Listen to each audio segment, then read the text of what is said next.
علیکم ورحمۃ اللہ تعالی وبرکاتہ۔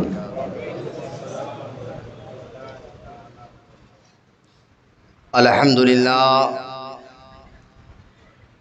للہ وکفا وسلام علی عبادہ الذین اصطفى، اما بعد فاعوذ باللہ من الشیطان الرجیم، بسم اللہ الرحمن الرحیم۔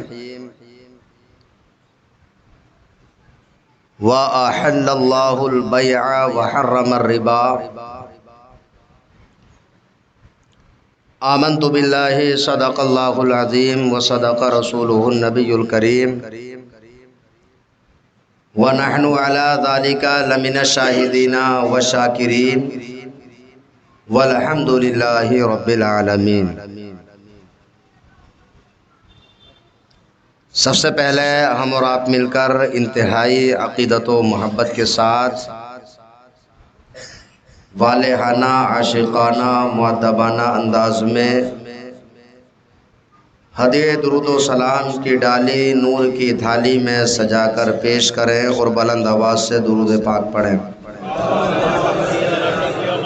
اللہم صلی علی سیدنا و مولانا محمد وبارک وسلم، صلاۃ و سلاما علیک یا رسول اللہ صلی اللہ تعالی علیہ وسلم۔ آج کی گفتگو کا عنوان یہ ہے، سود، بیاج، انٹریسٹ، اس کے احکام کیا ہیں اور سود کسے کہا جاتا ہے۔ اللہ تعالی نے قرآن پاک میں ارشاد فرمایا،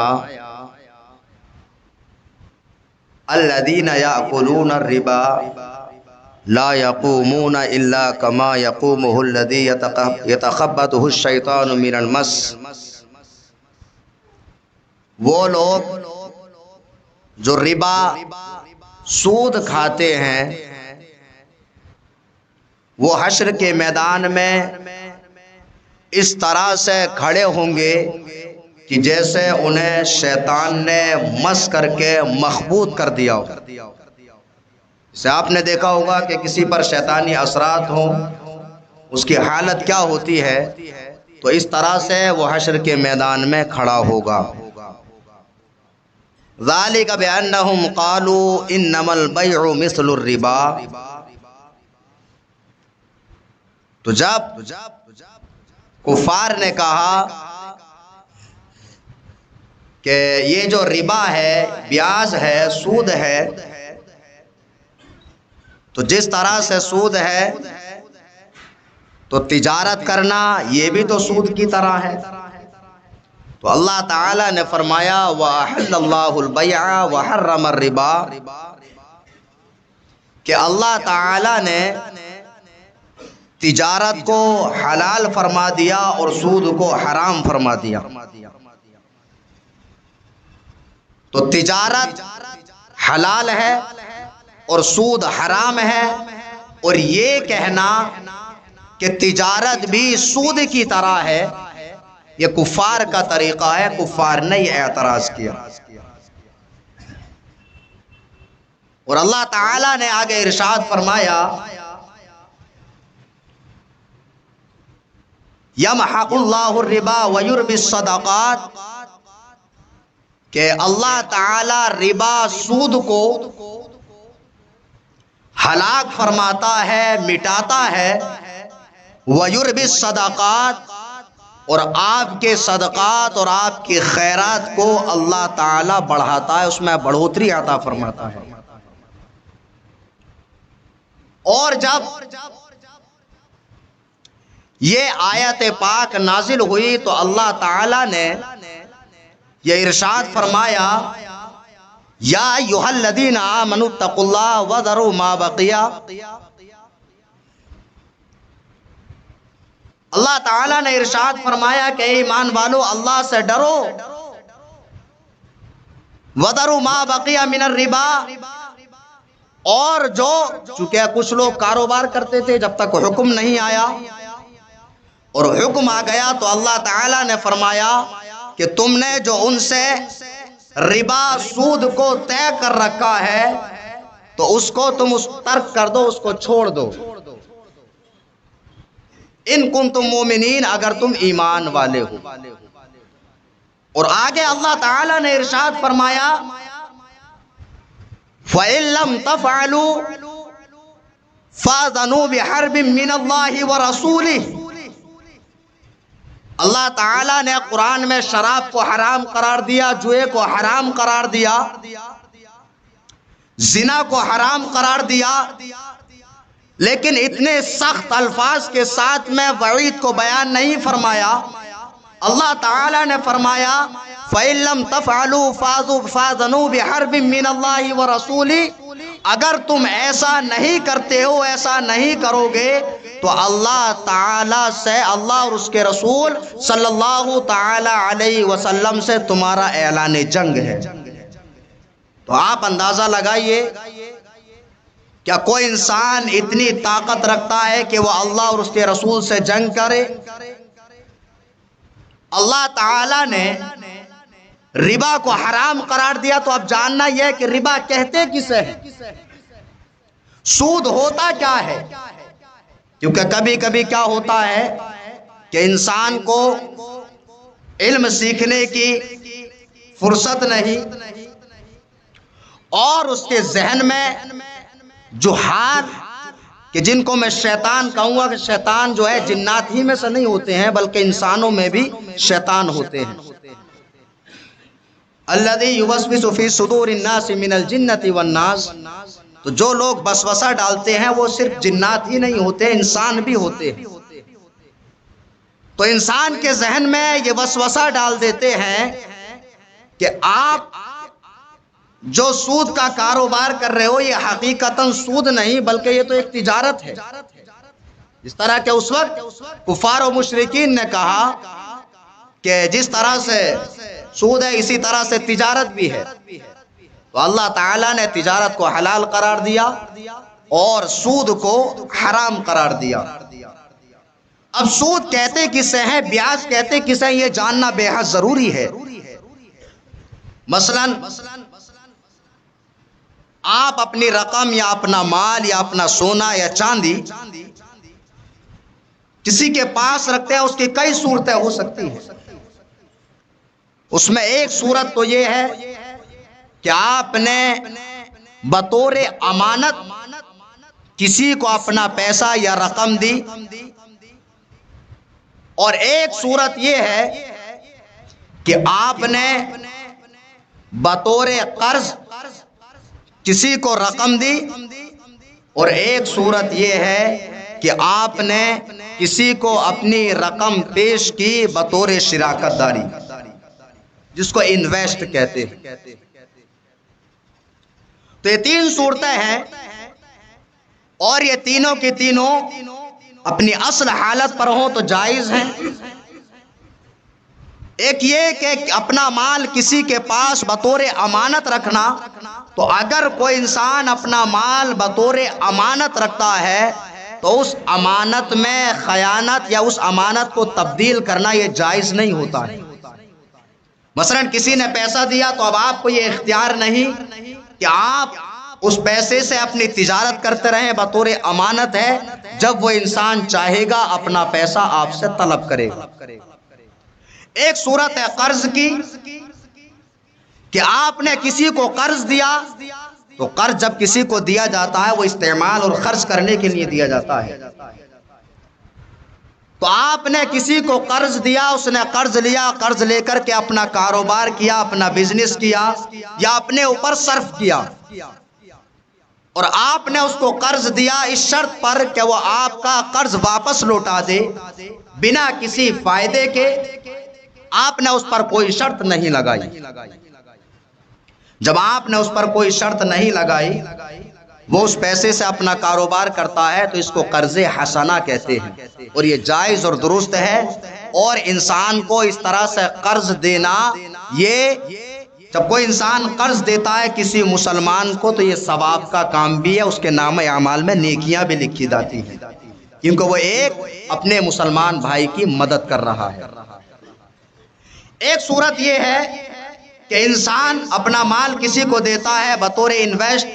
اور یہ معاہدہ ہو جاتا ہے، یہ طے ہو جاتا ہے کہ میں آپ کے کاروبار میں اتنا پیسہ لگا رہا ہوں، اور جب آپ کے کاروبار میں فائدہ ہو یا نقصان ہو، اس کا 30% یا 70% جو بھی آپ میں طے پائے، نفع اور نقصان دونوں کا میں مالک ہوں۔ تو یہ صورت بھی جائز اور درست ہے، کیونکہ اس میں فائدے کا بھی وہ ذمہ دار ہے اور نقصان کا بھی ذمہ دار ہے۔ اب یہ جو قرض حسنہ تھا، ایک تو امانت ہے، تو امانت میں تو استعمال کرنا ہی جائز نہیں۔ اب کوئی انسان کسی کو قرض دے اس شرط پر کہ میں آپ کو قرض دے رہا ہوں، مثال کے طور پہ 1,00,000 روپیہ دے رہا ہوں، اور اس پر ہر مہینہ آپ سے میں 2,000 لوں گا، تو یہ جو ہے ایسے قرض پر کسی سے ایکسٹرا پیسہ لینا یہ بیاج کہلاتا ہے، یہ سود کہلاتا ہے کہ جو حرام قطعی ہے، اللہ تعالیٰ نے اس کو حرام قرار دیا ہے۔ اور ایک صورت یہ بھی ہو سکتی ہے کہ کسی نے کسی کی کمپنی میں یا کسی کے کاروبار میں انویسٹ کیا، اور انویسٹ کرتے ہوئے ایسی شرط لگائی، اس نے کہا کہ اگر آپ کا فائدہ ہوگا تو ہمارا اور آپ کا فائدہ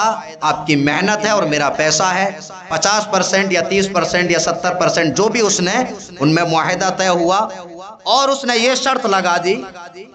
کہ فائدہ ہوگا تو اتنا % میرا ہے، لیکن اگر نقصان ہوگا تو اس کی بھرپائی میں اپنے مال سے نہیں کروں گا، تو یہ صورت بھی ناجائز و حرام ہے۔ اب کوئی انسان کسی کو قرض دیتا ہے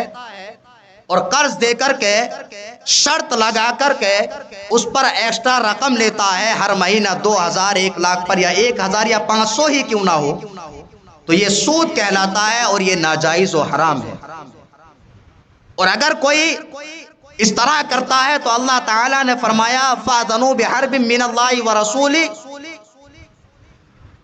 تو اس کے لیے اللہ اور اس کے رسول صلی اللہ تعالی علیہ وسلم سے اعلان جنگ ہے۔ تو یہ سود کھانا، بیاج کھانا، یہ ناجائز و حرام ہے۔ اور کل قرض جرى منفعة فهو ربا، ہر وہ قرض کہ جس پر انسان نفع طلب کرے، نفع حاصل کرے، وہ سود ہوتا ہے، ربا ہوتا ہے، اور ربا جو ہے وہ ناجائز و حرام ہے۔ اللہ کے رسول صلی اللہ تعالی علیہ وسلم جب معراج میں تشریف لے گئے، آپ نے کچھ لوگوں کو دیکھا کہ وہ خون کے دریا میں ہیں اور ان کے پیٹ میں پتھر ہیں، اور وہ اس طرح کے عذاب میں مبتلا ہیں۔ غیب دار رسول صلی اللہ تعالی علیہ وسلم نے حضرت جبریل امین سے پوچھا، اے جبریل یہ کون لوگ ہیں؟ تو حضرت جبریل امین علیہ السلام نے نبی کریم صلی اللہ تعالی علیہ وسلم کی بارگاہ میں عرض کی کہ یا رسول اللہ صلی اللہ تعالی علیہ وسلم، یہ وہ لوگ ہیں جو دنیا میں بیاج کھایا کرتے تھے، سود کھایا کرتے تھے۔ تو اس سے آپ اندازہ لگا سکتے ہیں کہ بیاج کھانا، سود کھانا کتنا بڑا گناہ ہے۔ اور آج ہمارے معاشرے کے درمیان میں یہ بیماری پھیلتی جا رہی ہے، اور انسان اپنے دل میں خود ہی فیصلہ کر لیتا ہے کہ میں تو فلاں انسان کو فائدہ پہنچا رہا ہوں۔ یاد رکھیے، اگر آپ کسی کو پیسہ دیتے ہیں، اس شرط پر دیتے ہیں کہ آپ اس پیسے کو کاروبار میں لگائیے، فائدہ ہوگا تب بھی اس کا میں مالک ہوں، نقصان ہوگا تب بھی اس کا مالک ہوں، تو یہ انویسٹ جائز ہے۔ اور اگر کوئی شرط پر لگاتا ہے کہ مجھے ہر مہینہ اتنا پیسہ چاہیے، آپ چاہیں جتنا کمائیں، اگرچہ وہ انسان اس کے 1,00,000 روپے سے ہر مہینہ 10,000 کمائے، تب بھی اس کے لیے 2,000 یا 1,000 یہاں تک کہ 500 لینا جائز نہیں ہو سکتا، بلکہ ناجائز و حرام ہے۔ تو بیاج کی بہت ساری صورتیں ہیں، ایک ایک صورت کر کے ہم آپ کے سامنے پیش کریں گے۔ اللہ تعالیٰ نے بیاج کو حرام قرار دیا، اور جس چیز کو اللہ اور اس کے رسول صلی اللہ تعالیٰ علیہ وسلم نے حرام قرار دیا ہو اس کو کوئی جائز نہیں ٹھہرا سکتا۔ یمحق اللہ الربا ویربی الصدقات، کہ اللہ تعالیٰ ربا سود کو مٹاتا ہے، ہلاک کرتا ہے، اور خیرات کو بڑھاتا ہے۔ اب دیکھیے، کوئی انسان یہ سوچتا ہے کہ مثال کے طور پہ کسی سے اس نے سود پر رقم لی اور اس سے اپنا کاروبار کرتا ہے، اس کا کاروبار بڑھ جاتا ہے، اور جو انسان سود لے رہا ہے تو وقتی طور پر یہ ناجائز و حرام تو ہے ہی، لیکن معاشی اعتبار سے اس بیاج کی وجہ سے میں اس کو کاروبار بھی نہیں کہوں گا، اس بیاج کی وجہ سے گاؤں کے گاؤں، شہر کے شہر نہیں بلکہ ملک کے ملک تباہ و برباد ہو گئے۔ اور بیاج ایک ایسا سسٹم، ایسا نظام ہے کہ لوگ جب اس کو استعمال کرتے ہیں تو اس کی وجہ سے پوری دنیا کی دولت سمٹ کر کے چند لوگوں کے پاس چلی جاتی ہے، اور تمام کے تمام لوگ کام کے اعتبار سے دنیا میں چند لوگوں کے محتاج اور ان کے غلام بن جاتے ہیں۔ جیسا کہ آج آپ پوری دنیا پر نظر ڈالیں گے تو آپ کو محسوس ہوگا، اور اگر ان چند لوگوں کی دولت کو وہاں سے لے کر کے سب پہ تقسیم کر دیا جائے تو ہر ایک انسان خوشحال ہو جائے گا۔ تو یہ حالات کیوں ہوئے؟ اس لیے کہ ہم نے بیاج کو اور سود کو بڑھاوا دیا، اور خیرات سے جب ہم زکوٰۃ دیتے ہیں، لوگوں کی مدد کرتے ہیں، تو اس سے ریٹرن ہمیں ہی فائدہ ہوتا ہے۔ مثلا کسی نے سود پر قرض لے کر کے اپنا کاروبار کیا، اور اس کا کاروبار اس نے 1 لاکھ روپیہ لیا، 1 لاکھ روپیہ لے کر کے اس کو معلوم ہے کہ مجھے 1 سال میں اس کا 1.25 لاکھ لوٹانا ہے، اور اب وہ اس پیسے سے کوئی پروڈکٹ تیار کرتا ہے۔ جب وہ کوئی پروڈکٹ تیار کرے گا، کوئی شے تیار کرے گا، اور اس شے کو تیار کرنے کے بعد میں جو وہ بیاج دے رہا ہے اس پیسے کو بھی اسی کے اندر جوڑ دے گا، اور اس کو جوڑ کر کے اب وہ 1 لاکھ روپے سے جو کاروبار کر رہا ہے اس کے اعتبار سے اس پر 1.25 لاکھ روپیہ جوڑے گا، پھر اس کے بعد فائدہ جوڑے گا۔ اب یہی انسان کہ جس نے سود پر اپنی رقم دی، جو چیز 1 لاکھ میں بن کر کے تیار ہوئی، اور چونکہ یہ 1.25 لاکھ کی ہو گئی اور اس کے بعد اس نے اپنا فائدہ جوڑا، وہی انسان اس کو 1.5 لاکھ میں خریدتا ہے، اور اس سے جو ہے پوری دنیا کی معیشت اور اقتصادی حالات تباہ و برباد ہو جاتے ہیں۔ اور صدقہ و خیرات، ایک تو یہ ہے کہ آپ دیتے ہیں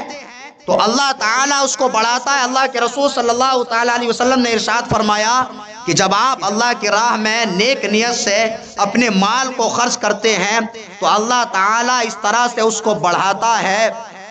کہ جس طرح سے آپ ایک گائے کے بچے کو لے کر کے پالتے ہیں اور وہ بڑا ہو جاتا ہے، اسی طرح سے آپ کا صدقہ و خیرات اللہ کی راہ میں جب قبول ہوتا ہے تو وہ بڑھتا رہتا ہے، یہاں تک کہ آپ کے نامہ اعمال میں اس کے ذریعے نیکیاں ملتی رہتی ہیں۔ تو اور دوسری بات، دنیاوی اعتبار سے اس کا فائدہ یہ ہوتا ہے کہ آپ نے کسی کو غربت کی وجہ سے رقم اسی طرح سے دی، یا کوئی مڈل کلاس ہے اس کو بنا کسی شرط کے آپ نے رقم ادا کی، تو وہ انسان جب کوئی چیز بناتا ہے تو اس پر چونکہ بیاج نہیں جوڑتا ہے، اور وہ سامان 1 لاکھ میں بن کر کے تیار ہوا، جب 1 لاکھ میں بن کر کے تیار ہوتا ہے تو وہ 1,10,000 میں بیچنے کے لیے تیار ہو جاتا ہے، تو اس سے خریدنے والے کو 40,000 کا فائدہ ہی ہوتا ہے۔ ایک میں نے موٹی موٹی مثال دی۔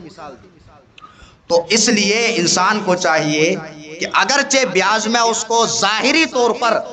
فائدہ بھی نظر آئے، لیکن پھر بھی اس سے ہر صورت بچنا چاہیے۔ اور میں تو آگے بڑھ کے یہاں تک بولوں گا کہ صرف سود سے خود کو بچنا ہی نہیں چاہیے، بلکہ جو انسان سود کھاتا ہے اس سود خور سے بھی ہمیں دور رہنا چاہیے اور اس کا بائیکاٹ کرنا چاہیے، تاکہ وہ اس عظیم گناہ پر دلیر نہ ہو۔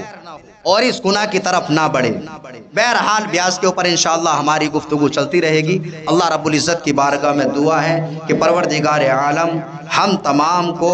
حلال اسباب مہیا فرمائے اور پروردگار عالم حرام سے بچنے کی توفیق عطا فرمائے۔ آمین وآخر دعوانا ان الحمدللہ رب العالمین۔ ساتھ ہی ساتھ یہ بات سن لیں کہ